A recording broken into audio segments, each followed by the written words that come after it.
Graça e paz, eu sou Wilbert, pastor da Promessa Taubaté e superintendente da Convenção Litoral e Leste Paulista. Estou aqui para dizer a vocês que eu sou um amigo da missão. Seja você também parceiro nesse importante projeto, seja um amigo da missão. Aproveito para lhe convidar para também acessar o nosso site, amigodamissão.org. Deus abençoe a todos. A paz do Senhor Jesus, meu irmão, minha irmã, sejam todos muito bem-vindos a mais um estudo da nossa lição bíblica. Eu sou o pastor Samuel e você está na nossa escola bíblica especial. Eu queria pedir para você, como é de praxe, compartilhar esse link, mandar o link aí para os seus contatos, para o máximo de pessoas que você tem aí nas suas agendas, em todas as suas redes sociais, compartilhar no Instagram, Facebook, enfim, para que nós possamos alcançar o maior número de pessoas. Lembrar você também que aqui embaixo você pode curtir esse vídeo, isso faz com que dentro dessa plataforma o nosso vídeo fique em destaque para que outras tantas pessoas também possam ter contato com todo esse conteúdo. Eu queria também fazer um agradecimento por todas as orações e mensagens que eu recebi. O pastor Júnior falou que eu tive um problema na voz e eu de fato fiquei alguns dias sem voz, Ainda não descobrimos qual foi a causa direta disso, ainda estou com a voz falhando bastante, então pode ser que ela falhe aqui um pouquinho, mas já estou conseguindo falar, graças a Deus. Então, agradeço as orações, as mensagens de carinho que recebi nas minhas redes sociais, no Instagram, mesmo no WhatsApp, as orações que todos que mandaram ali, olha, estou orando por você, então minha gratidão aqui. Graças a Deus nossa voz está voltando, Eu fiquei pensando, o que seria de mim sem a voz, Depois do quarto dia sem voz, a gente começa a ficar pensativo. Mas graças a Deus teve misericórdia de nós. Bom, hoje nós vamos caminhar um pouquinho mais nessa nossa série de lições. Estamos dentro do livro de Filipenses, uma carta importante, a carta da alegria, a carta que Paulo escreveu a esses irmãos da igreja de Filipos. É uma carta preciosa, cheia de ensinamentos, cheia de profundas questões para a nossa vida diária. E hoje nós vamos para a nossa lição de número 5, para falar um pouquinho sobre essa cidadania do reino. Então eu queria que você pegasse aí a sua lição bíblica, pegasse a sua Bíblia e vem junto conosco estudar mais uma lição bíblica hoje.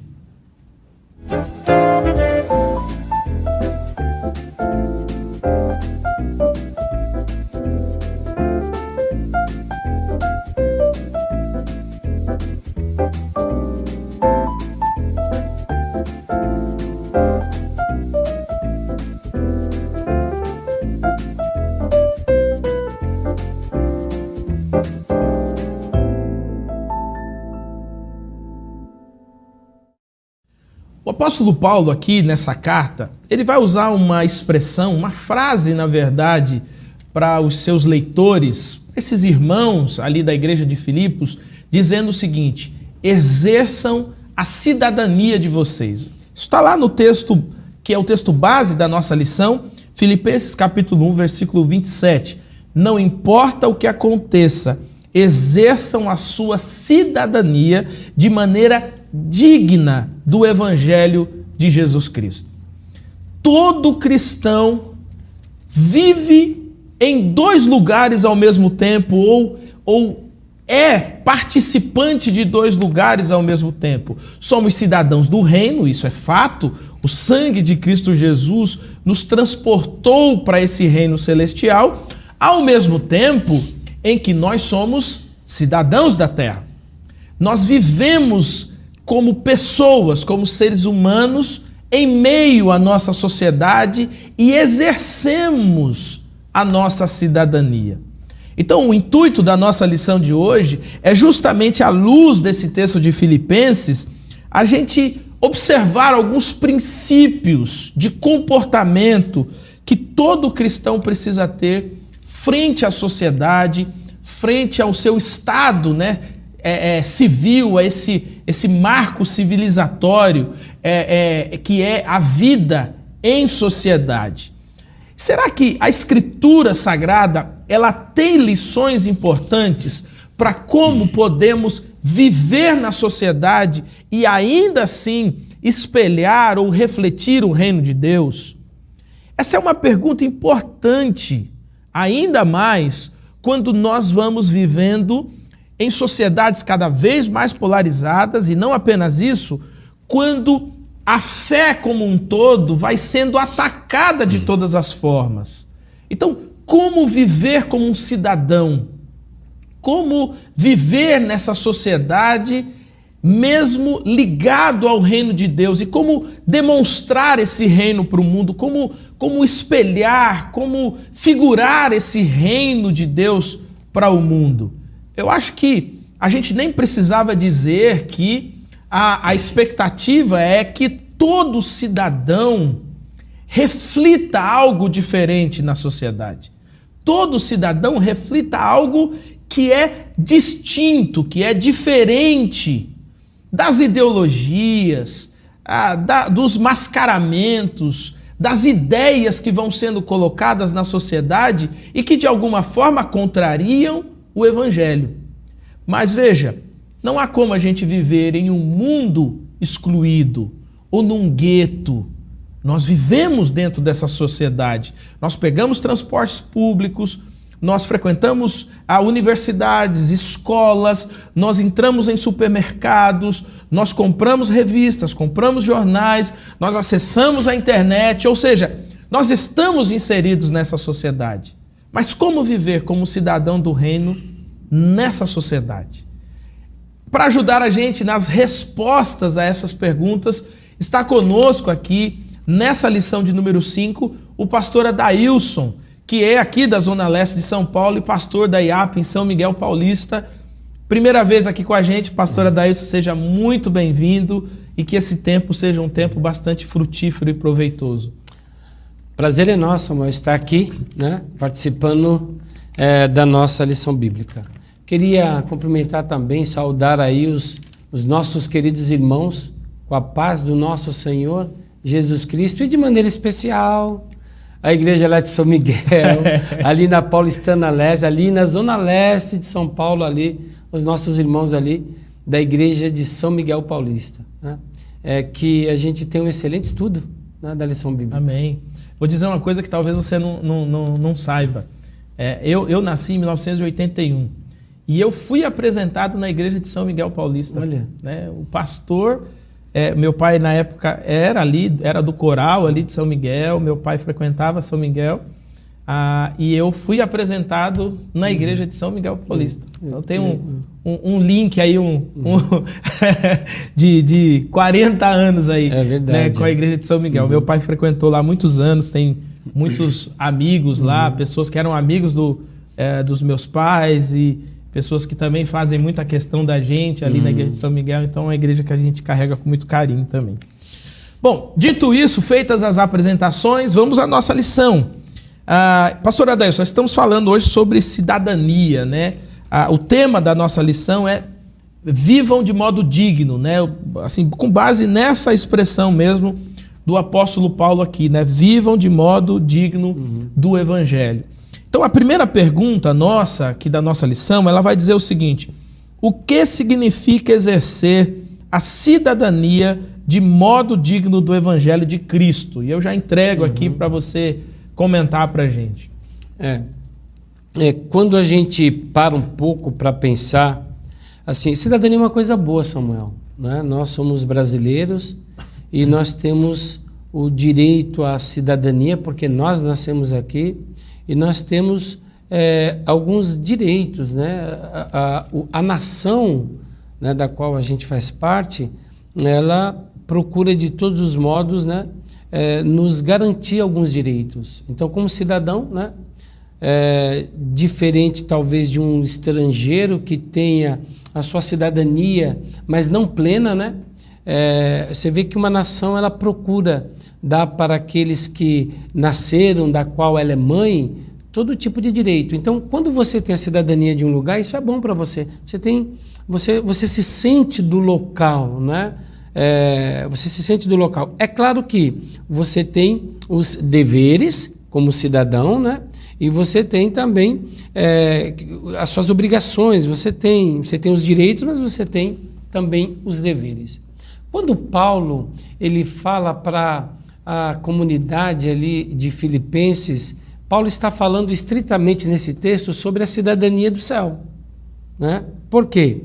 Porque ainda que vivendo neste mundo, nós não somos desse mundo. Sim. Nós somos cidadãos do céu.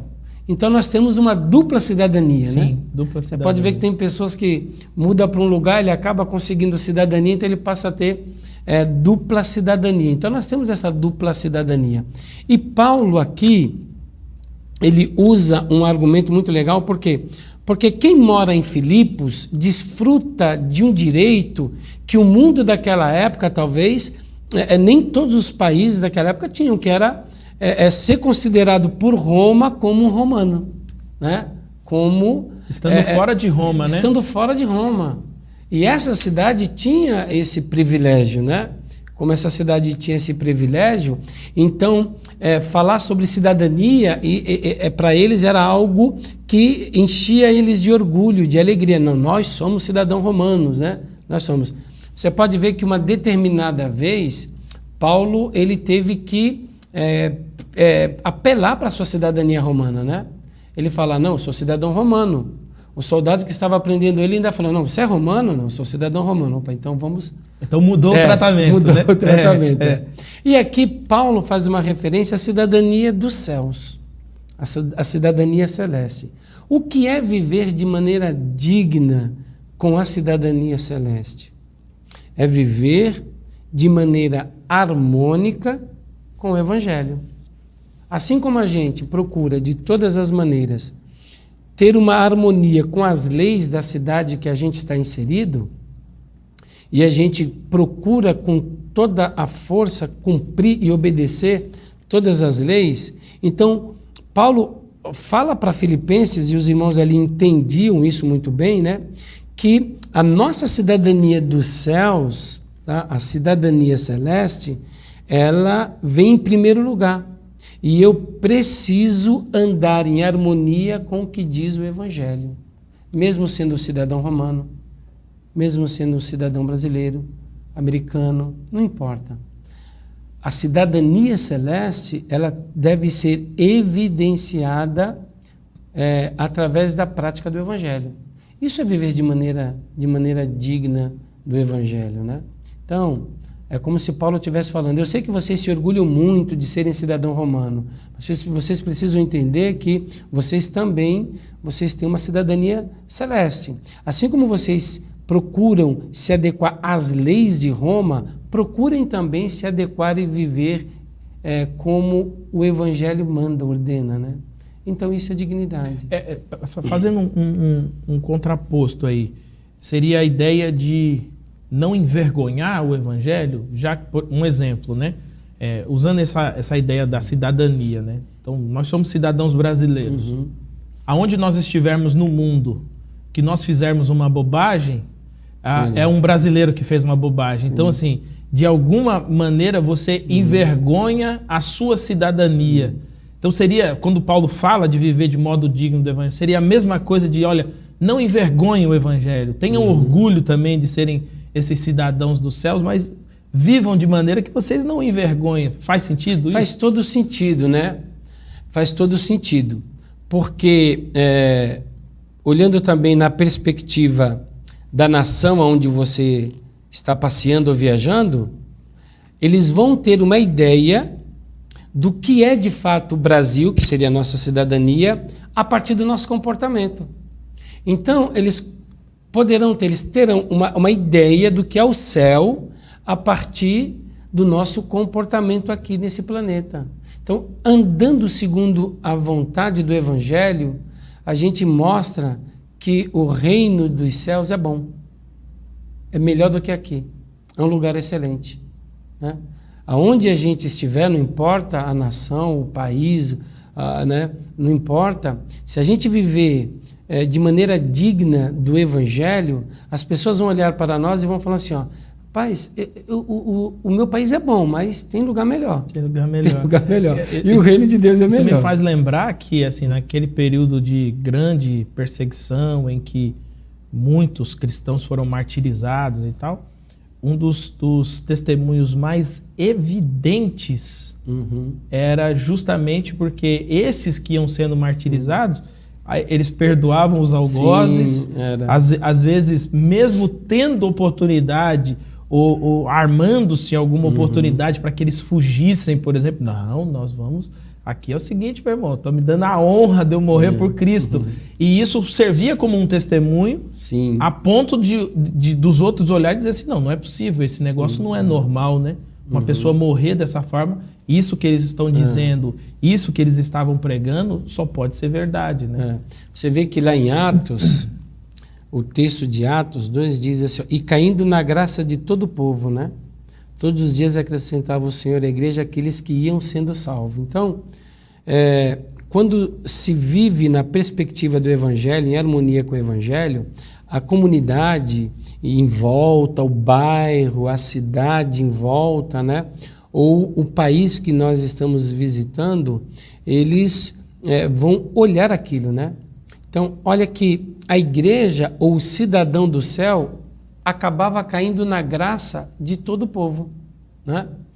Então, eles olhavam e, de fato, reconheciam que o céu é melhor, o reino de Deus é melhor, por causa do comportamento, por causa das leis, né? É isso, é andar em harmonia, é você obedecer o Evangelho, né?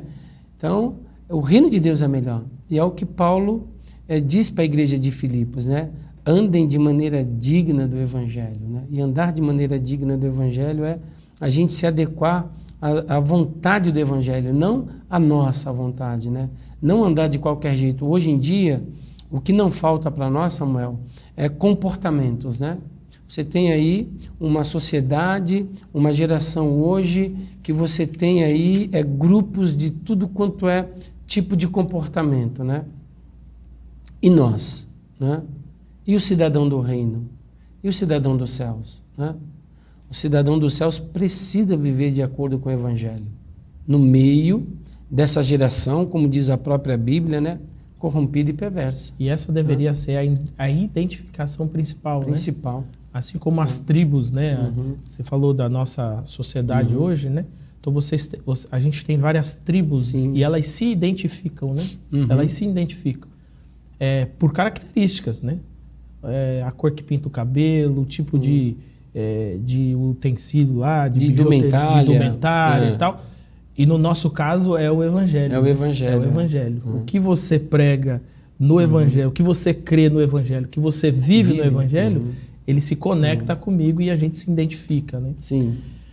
A segunda questão, Paulo vai falar um pouquinho sobre a firmeza da fé, né? A segunda questão diz assim, em quais sentidos Paulo sugere firmeza na fé evangélica? Leia Filipenses 1, 27 e 28 e também o último parágrafo do primeiro comentário.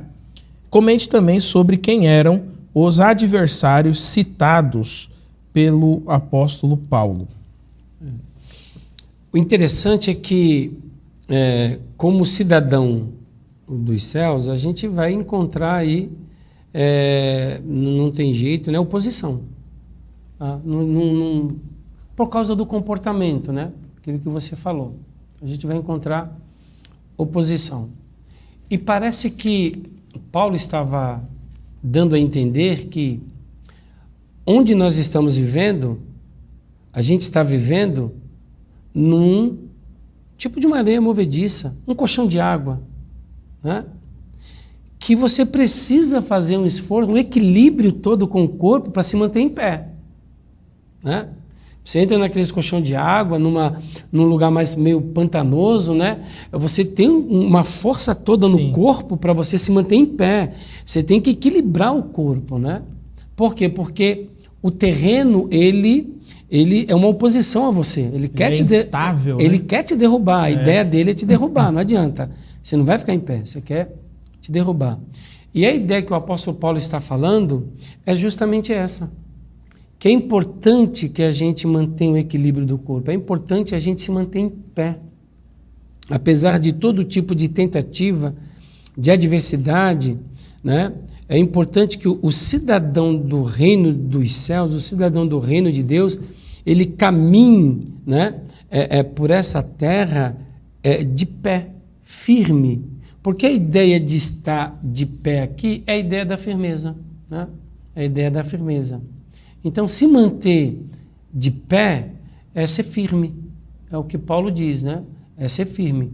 É as pessoas passarem por nós nessa situação de todo mundo caindo, de todo mundo instável, de todo mundo sendo jogado para lá e para cá, e o cidadão do reino não.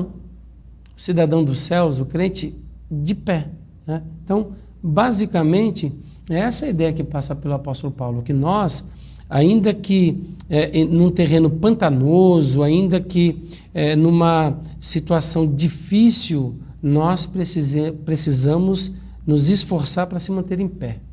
Você falando aí, me veio uma ilustração aqui na cabeça, né? Uma vez que eu precisei andar no ônibus, né? No transporte público com uma criança no colo, um bebê no colo. Já pensou? As mães sabem muito bem disso. As mães que se utilizam aí do transporte público e às vezes precisam equilibrar ali o bebê no colo, uma bolsa, às vezes está carregando um carrinho, né? E sempre falando aqui, me veio isso à cabeça, né?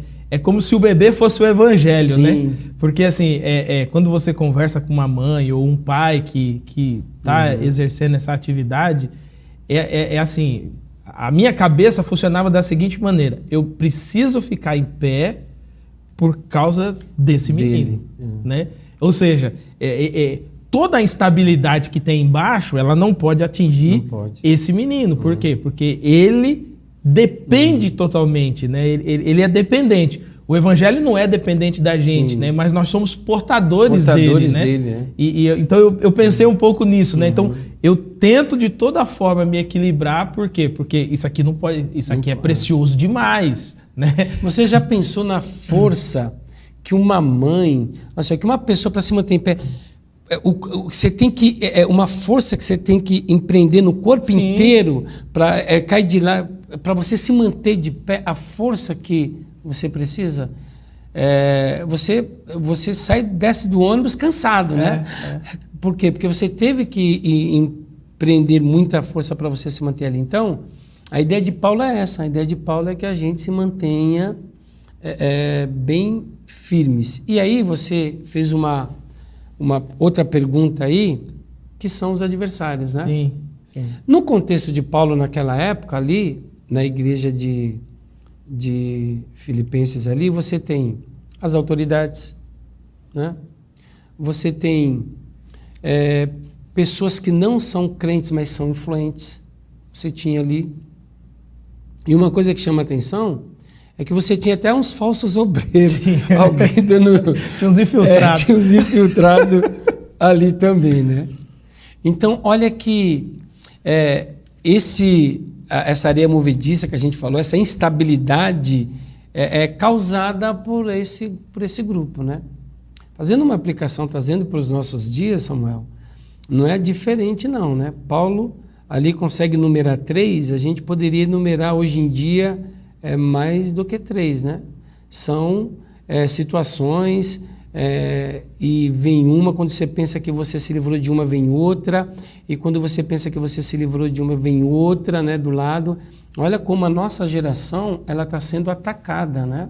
Olha como a nossa geração está sendo atacada de todos os lados, né? Você tem ataque vindo das autoridades, atacando direto o cristianismo. Você tem ataque vindo das pessoas influentes, né? Você tem as empresas, você tem cantores, você tem atores, você tem ataque vindo daqui. E você tem, às vezes, ataque de dentro. Né? Você tem... Então, assim, para a gente se equilibrar sofrendo, né? Porque você vem de tudo quanto é lado. Né? Como é que você se desvia, né? E a gente não é o do Matrix, né? O do Matrix é que se conseguiu se desviar de bala. A gente não. Mas a recomendação de Paulo é essa, né? Mas é interessante essa sua fala, porque assim, no segundo aí, né, que são pessoas poderosas e influentes, né? Eu estava lendo recentemente um artigo que está aí, tem um camarada, um empresário, né, está entre os mais ricos do mundo, que mais ele é o que mais financia projetos e ideologias anticristãs, né? Inclusive com milhares de dólares colocados no Brasil, por exemplo, para nitidamente para confrontar assim, a fé cristã, né? Tem ONGs, né? Você sabe que tem toda uma agenda, né? Você acha que tem toda uma agenda para ser contra qualquer tipo de comportamento cristão, né? A gente sempre fala que é a primeira pergunta, né? Andar de maneira digna é obedecer o Evangelho. Então, o crente, ele não se comporta da maneira que ele quer, que ele acha ou que ele pensa, tá? Essa é a vontade do mundo. O crente se comporta da maneira que o Evangelho determina, porque o Evangelho é o Evangelho de Cristo, né? Nós somos cristãos, devemos andar como Cristo andou. Então a gente se comporta dessa maneira. E essa maneira da gente se comportar destoa do comportamento do mundo. Logo, é uma afronta para eles, né? Então existe toda uma agenda para tentar, de ququalquer maneira, nos derrubar. Que é o que Paulo fala, olha, se esforcem para se manter de pé. Sim. Né? Muito interessante, quando a gente pega, né, a ideia da Bíblia e a gente consegue visualizar dentro da sociedade essas ações, né, de maneira direta, né? Embora a gente esteja sobre um texto aqui de quase 2000 anos, né? Mas ele é atualíssimo. Atualíssimo. Né? Quando você olha em volta, você fala, peraí, aqui... E nesses inimigos, né? A gente falou dos externos, né? Que são poderosos, injetam dinheiro, influenciam financeiramente e etc. Mas eu acho que um dos mais perigosos aqui que ele fala também são os falsos obreiros, né? São os que estão do lado de dentro e estão implodindo ali do lado de dentro. Né? É que defende aquela pauta do mundo. Quando a gente fala de pauta, por quê? Porque assim, por que hoje em dia você tem que ter pauta anticristão em toda a mídia? Letra de música, desenho. Sim. Desenho. Você pergunta, mas para que isso num desenho que vai atingir criança, né? Desenho. Então você vê essas pautas anticristãs assim, em letra de música, em livro, em desenho, em filme, em novela, né? Hoje em dia, olha que nós pais temos que montar guarda, né? Antigamente era tranquilo, antigamente você via, você não se preocupava tanto. Por que de uma hora para outra a gente começa a se preocupar, né? É por causa disso que a gente vê, né, essa agenda, né, que é uma agenda contra o Evangelho. Essa agenda é contra o Evangelho, né, com a tentativa de desestabilizar, com a tentativa de derrubar. É por isso que Paulo falou, né, se mantenham firmes. Né? Vocês precisam se manter firme. Né? Por quê? Porque a gente recebe tiro de tudo quanto é lado. Né? Você dorme um pouquinho, você vê uma coisa que aparentemente é inocente e não é. Né? E ela tenta, de qualquer maneira, também implodir de dentro, que é o que você falou. Né? A gente vê, não com muita felicidade, mas às vezes de dentro da própria comunidade cristã, né? Pessoas que também apoiam, de uma certa maneira, esse tipo de pauta contra o cristianismo, né? Contra o Evangelho, contra a nossa maneira de se portar. Esses dias eu estava assistindo um desenho com meu filho. Um desenho, classificação livre, desenho ali na classificação lá do stream, era para bebezinhos de até 3 anos e tal. Meu filho tem 2 anos. Eu tô lá, pai, assistindo com ele sentadinho. Meu filho não gosta muito de TV, Então, assim, ele foi, dá uma voadinha, aí ele volta, vê um negócio, volta. Mas assim, eu até gosto de desenho, né? Eu fiquei meio afeiçoadinho no desenho e tô assistindo. De repente, assim, foi coisa de um piscar de olhos, assim, ó. Passou uma cena no desenho, um piscar de olhos, assim, piscou. Passou. Eu falei assim, ué, será que foi isso que eu vi? Voltei. Ela era tão rápida que eu tive dificuldade de pontuar ela, né? Mas quando eu consegui, era o quê? Era um casal. Aí. Né? Então veja, era um desenho para bebês. Livre. Para bebês. Né? E aí era um casal, cara, um casal homossexual. Né? A questão é como que... A questão é, uma criança ela não tem uma formação completa. Sim, ela não que consegue distinguir isso. Consegue distinguir, sim. ela consegue administrar, né? Um adulto, um crente já maduro e tal, ele vai conseguir separar, sim. Ele vai conseguir ver, né? E vai conseguir separar, ele sabe. Então, é menos mal, né? É menos mal. Mas quando você vê uma pauta dessa para uma criança que ainda não tem, ela não sabe, não tem um discernimento aguçado ainda, você questiona com qual objetivo, né? Com qual objetivo? Sim, sim. Deveria ser pedagógico, como sempre foi, né? Deveria ser uma coisa mais pedagógica para ajudar no desenvolvimento de uma criança, né? Para ajudar, mas você vê que não só tem pedagogia ali, você tem inserido naquele meio pautas contra o cristianismo. Precisa entender que isso é contra... É uma imposição ideológica, né? Sim, é uma sim. imposição ideológica, né? Não é nem uma discussão, na verdade, né? Porque poderia ser uma discussão enquanto sociedade, sim. né? Mas ela não é nem uma discussão enquanto sociedade, ela é uma imposição, porque a partir do momento que isso vai sendo colocado na surdina, né? Nas escondidas, né? Já se demonstra claramente a maldade. Exatamente, exatamente. Trazer para a discussão, para o diálogo e tal, né? Aí seria o correto, né? Correto. O correto. Bom, vamos caminhar aqui. Nossa pergunta 3 vai dizer, reflita na expressão. A fé é essencialmente plural e comunitária. E responda, e em que sentido Paulo pede para os irmãos permanecerem unidos? Esse aqui é um ponto muito interessante. Né? Interessante a fala do apóstolo Paulo aí, né?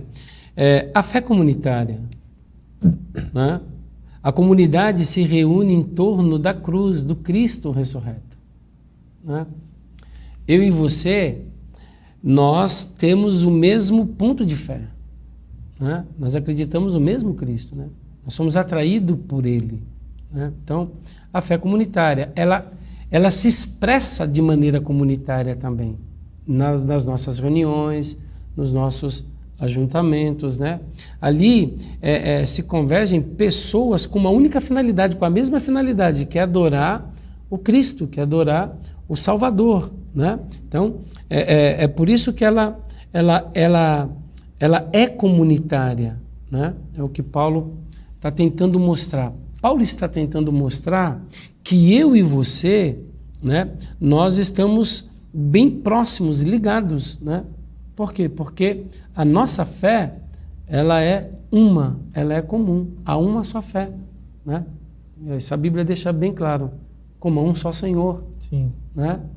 Como há um só Deus e Pai de todos, que é sobre todos, né? Então, né, nesse sentido, a fé comunitária. Isso me faz pensar um pouco no que ele diz também, ó. Paulo fala que é importante que essa seja uma convicção racional, do espírito, da razão. Em vários textos da Bíblia, o lado racional do ser humano é chamado de espírito. Espírito, Né? Assim como o lado emocional é chamado de alma, né? Então, tanto a minha razão como a minha emoção, tá? Ela tem que estar fechada, ela tem que estar, tem que ser claro, né? E olha que a mesma razão que permeia a minha vida, a mesma emoção que conduz a minha vida a me ajoelhar, a chorar, né? A mesma razão que me leva a reconhecer o Senhor é a mesma sua, né? Nós somos envolvidos por um único espírito. Sim. Nós somos envolvidos por uma única emoção, né? É o que nos faz ajoelhar, chorar diante da cruz do nosso Senhor. Então, há um só Deus. há um né, só cara? Deus. É. Um só Deus. Então, nesse sentido. Aí, uma outra coisa que eu analiso também é que assim, ó, apesar de o cristianismo no Brasil, e não só no Brasil, mas ser um cristianismo de muitas denominações, Samuel, né? A gente tem vários tipos de denominações, mas nós somos um no Evangelho. No Evangelho, exato. Nós estamos muito mais ligados e próximos dos nossos irmãos cristãos da denominação A, B ou C, certo? Do que daqueles que não são crentes, daqueles que não representam o Evangelho, daqueles que não procuram viver dignamente como o Evangelho, daqueles que não têm princípios do Evangelho. O que são anti-evangélicos. Isso. Eu posso ter algumas diferenças doutrinárias, né? Mas é doutrina. Um acredita assim, o outro acredita assim.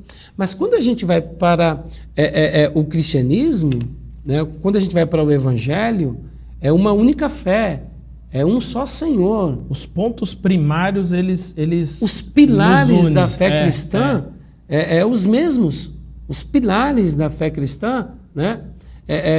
Salvação mediante a fé, a Trindade, é um só. Entendeu? A Bíblia, a única regra de fé e prática. Salvação pela graça. Sacrifício de Cristo na cruz. Sim.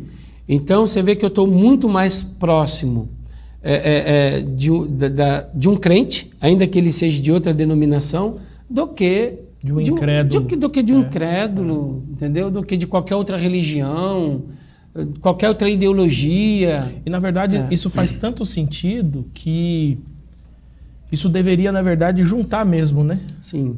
Vamos pensar assim, eu me lembro uma vez, pastoreei uma localidade, ali na Paulistana Leste, em que o bairro tinha um sério problema de criminalidade, né? E nós tínhamos uma igreja, nossa igreja tinha cerca de 80 pessoas, então assim, eu já sei que eu não resolvo o problema do bairro, né? Mas quando você olha a quantidade de comunidades evangélicas que tinham, cristãs que tinham, e o mesmo sentimento, né? Porque quando é o evangelho que domina as ações, o sentimento é único, né? Sim. Eu quero levar as pessoas a Cristo. Sim. Porque eu entendo que o que muda a vida das pessoas é Cristo. Né? Então, quando eu olho essas situações, eu falo, essas comunidades, elas podem se juntar em torno de um propósito comum. Sim. Nós precisamos levar pessoas a Cristo. Tem muito mais coisas que nos une do que nos divide, exatamente, nos separa. Exatamente. Tem muito mais coisas. Quando a gente vai conversar, tem muito mais coisa, pontos que nos une do que pontos que nos separam. Exatamente. Né? Tem muito mais. Então, Paulo falou o quê? Que a comunidade não pode ficar em pé de guerra. O fato de nós andarmos dignamente, o fato de nós se esforçar para se manter de pé, tá? Não pode passar por uma comunidade dividida, de briga, de guerra.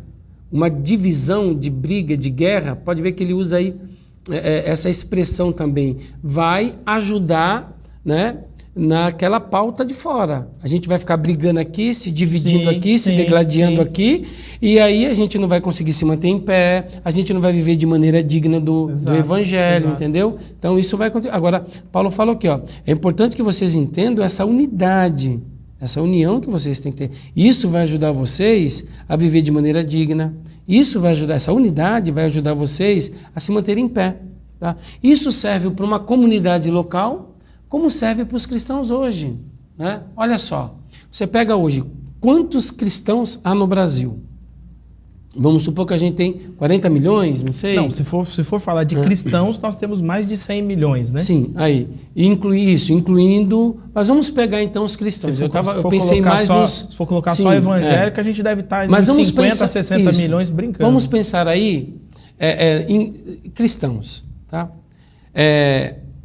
Nós temos muito mais pontos que nos unem. Correto? Correto. Nós não deveríamos sofrer tanto na nossa nação. Correto. Nós não deveríamos ser tão perseguidos na nossa nação. Nós não deveríamos ter tanta gente, tanta autoridade, como pessoas influentes tentando nos acertar, nos atingir, nos derrubar na nossa nação. Sim. Uma vez que de 210 milhões, 50% é cristão. Sim. 50%. Então, nós temos muito mais pontos que nos unem, tá? E a gente deveria andar unido nesses pontos que nos unem. Aqui não, aqui a gente está junto, tá? Quando a gente volta, se a gente fosse falar só do 50% evangélico, é da mesma maneira, né? Da mesma maneira. 50% da nação, 56, 50 e poucos milhões são cristãos de confissão evangélica. Então, isso deveria fazer com que os pontos que são comuns, né, a gente andar de mãos juntas, de mãos dadas aí. Por quê? Porque nós temos mais pontos que nos unem do que pontos que nos separam. E cá entre nós, os pontos que nos unem eles são muito mais fortes. Muito também, mais né? fortes. Eles são muito mais profundos, Sim. né? Muito mais profundos. Bom, é isso aí. Vamos para a nossa pergunta 4, então. A gente está caminhando aqui na nossa lição de número 5. E a pergunta 4, então, ela vai dizer: comente sobre a relação entre o sofrimento e viver de modo digno do Evangelho. Baseie-se também no item 3 do comentário. Aqui é uma característica muito assertiva na carta aos Filipenses, né? Essa questão do sofrimento. Sim, por quê? Porque não tem outra alternativa, né? Não tem outra alternativa. Nós vamos enfrentar certas dificuldades. É aquilo que a gente falou. A força que eu acabo gastando, né? A energia que eu acabo gastando, a força que eu acabo tendo para me manter em pé, ela é um desgaste, né? Ela é um desgaste, vai me dar cansaço, não tem jeito, né? Então, o que Paulo está dizendo aqui é que nós vamos sofrer por causa do Evangelho. Por quê? Porque eu vou ter que me posicionar, porque eu vou ter que falar não, porque eu vou ter que remar contra a maré, porque eu vou ter que dizer não. Não dá para a gente ficar a vida inteira no politicamente correto. Não dá, né? Só que a igreja precisa escolher as brigas, as batalhas, né? Sim. Paulo usa aí uma guerra, a ideia de Paulo é uma guerra, ou o gladiador que vai no Coliseu lutar, né? E não tem jeito. O gladiador está lá, chega o cara para atacar ele, o que ele vai ter que fazer? Se defender. O exército está aqui. Aí vem um outro exército lá querendo tomar nossa nação. O que você vai ter que fazer? Se defender. Defesa, mano. Então não tem. A ideia de Paulo é que ao viver de maneira digna do Evangelho, nós vamos atrair para nós algumas dificuldades, né? Algum sofrimento, né? Você vai ter um cancelamentozinho por aí, né? Não vai ter jeito. Você vai ter aquele cancelamento básico por aí que não tem jeito. Então a gente vai ter que sofrer. Só que Paulo deixa claro também que esse sofrimento que nós passamos pelo Evangelho, isso é bom. Por quê? Porque de sofrimento em sofrimento importa que a gente cresça para o Evangelho. Sim. Porque é nessa luta que a gente adquire força, é nessa luta que a gente adquire habilidade, é desse jeito, né? John Piper diz que quando a gente está em estado de guerra, os nossos sentidos se aguçam, né? Você enxerga melhor, você ouve melhor e você se raciocina melhor. Por quê? Porque você está em guerra. É a sobrevivência. É a sobrevivência. Jogo, né? Então isso acaba ajudando. Esse sofrimento que é proposto pelo Evangelho, né, ele é bom para o cidadão do céu. Por quê? Porque você pode ver que Paulo, ele diz, se não me engano é em Romanos, veio o texto na minha mente, que assim, nós nos gloriamos nas nossas tribulações. Acho que é Romanos 5. Você pode pensar, mas se gloriar em tribulação, que é um momento difícil... Mas Paulo fala, nós nos gloriamos nas nossas tribulações porque a tribulação produz paciência, a paciência produz esperança e a esperança não traz confusão. Mas como se gloriar na tribulação? É que a gente entende que esse sofrimento que o Evangelho passa é bom para que ele se fortaleça, que o crente sai mais forte, mais preparado, né? Os sentidos aguçados, né? Quando você está passando por uma situação difícil, os seus sentidos são mais aguçados, né? Então, é nesse sentido que parece que há aí uma ligação entre sofrer e evangelho. Você viver como cidadão do reino. Você viver de maneira digna. Não tem como eu viver de maneira digna sem eu sofrer. Essas coisas estão conectadas, Estão né? conectadas. Vai né? perder amigo, perde emprego, Sim. né? Elas estão conectadas. As respostas do evangelho, elas... Eu gosto, o John Stott tem um comentário sobre o Sermão da Montanha, né? Um livro que ele lançou sobre o Sermão da Montanha, e o subtema é contra a cultura, né? Sim. Porque não tem jeito. Cada decisão do evangelho contraria uma decisão da cultura, né? Não tem jeito. A cultura, você pisou no meu pé, eu grito, né? Do evangelho, pisou no seu pé, você dá o outro, né? Então, assim, é perdão ao inimigo, não é amar o amigo, é amar o inimigo, é orar por inimigo.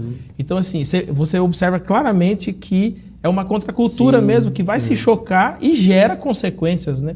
Vai gerar conflito. Vai gerar conflito, não tem como fugir disso. Não tem, não tem. Não tem porque você precisa viver de maneira digna. Viver de maneira digna é o que a gente falou, é andar de maneira harmônica com o evangelho. E isso é que você falou, aí vem os embates, né? Aí vem os embates e a gente não tem o que fazer, né? Eu vou abrir mão de viver de maneira digna para não ter embate?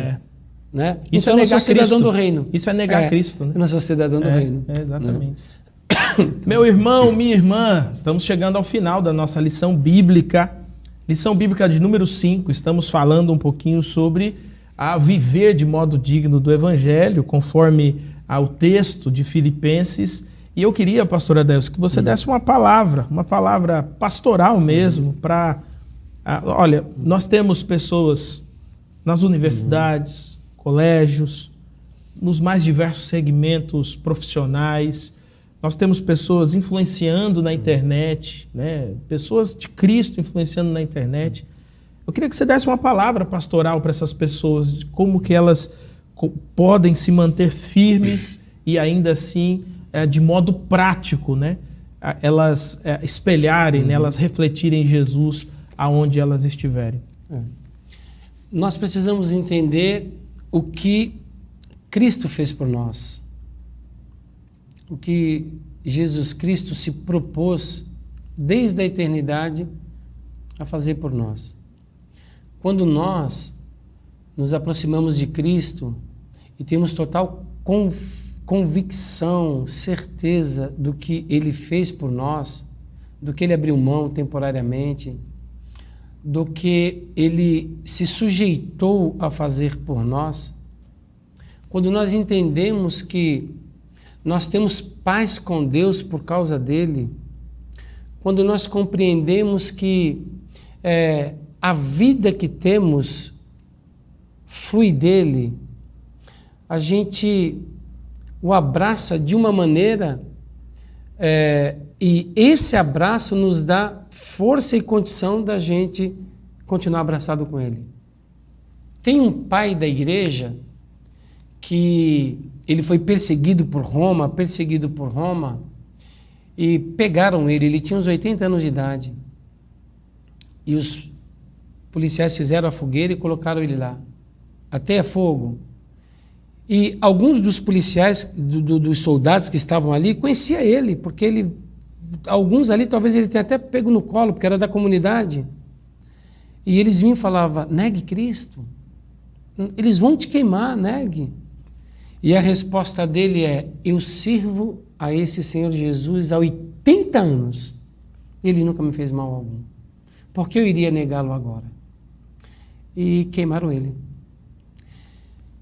Quando a gente vive essa comunhão, quando a gente tem essa iluminação do Espírito para a gente entender quem é Cristo, o que foi Cristo por nós, a gente abraça Ele de uma maneira que não tem força ou poder nenhum nessa vida, nessa geração, que nos separará dele, né? Por ele. Então é isso. Não desista, não pare, não se esconda, não camufle, né? Não se envergonhe do Evangelho. Mas lembre-se sempre do que Cristo fez por você. Ele é o Senhor da vida, Ele é o Senhor da sua vida. Ele pensou em você na eternidade, Ele viu você na eternidade, Ele olhou para você na eternidade e foi por causa de você que Ele sofreu no seu lugar todas as agruras que cabia a nós. Então isso deve nos motivar, né, a viver de maneira digna, né, a viver de maneira harmoniosa com o Evangelho aqui nessa terra. Seja na faculdade, seja no bairro onde a gente mora, seja na cidade onde a gente nasceu, seja na cidade como estrangeiro, aonde quer que a gente estiver. Que de fato, né, a gente viva de maneira digna do Evangelho. Amém. Pode orar para a gente? Sim. Oremos. Pai, nós te agradecemos, Senhor, ó Deus, pelos momentos que nós passamos aqui estudando a Tua Palavra. A Tua Palavra que é lâmpada, a Tua Palavra que é luz, Senhor. Deus, nos ilumina, Senhor. Dai-nos a iluminação do Teu Espírito Santo. Que a lição de hoje se torne clara, que a gente entenda, que a gente compreenda, Senhor. Que o Teu Espírito Santo, Senhor, traga essa luz para dentro de nós e que a gente consiga enxergar de maneira perfeita, Senhor, ó Deus, a Tua vontade para nossas vidas. Usa a lição, o texto da Tua Palavra, a explicação, Senhor, dessa lição, para que a gente, ó Deus eterno, entenda e viva de maneira digna do Evangelho. Eu oro em nome do nosso Senhor Jesus Cristo. Amém. Amém. Pastor Adailson, mais uma vez, obrigado por sua presença. Espero que tenhamos outras oportunidades. A você, meu irmão, minha irmã, que Jesus te abençoe, que você tenha uma feliz restante de semana. Não se esqueça que sábado tem reprise e nós temos encontro na próxima semana, se Deus assim nos permitir. Então, até a próxima semana e bons estudos.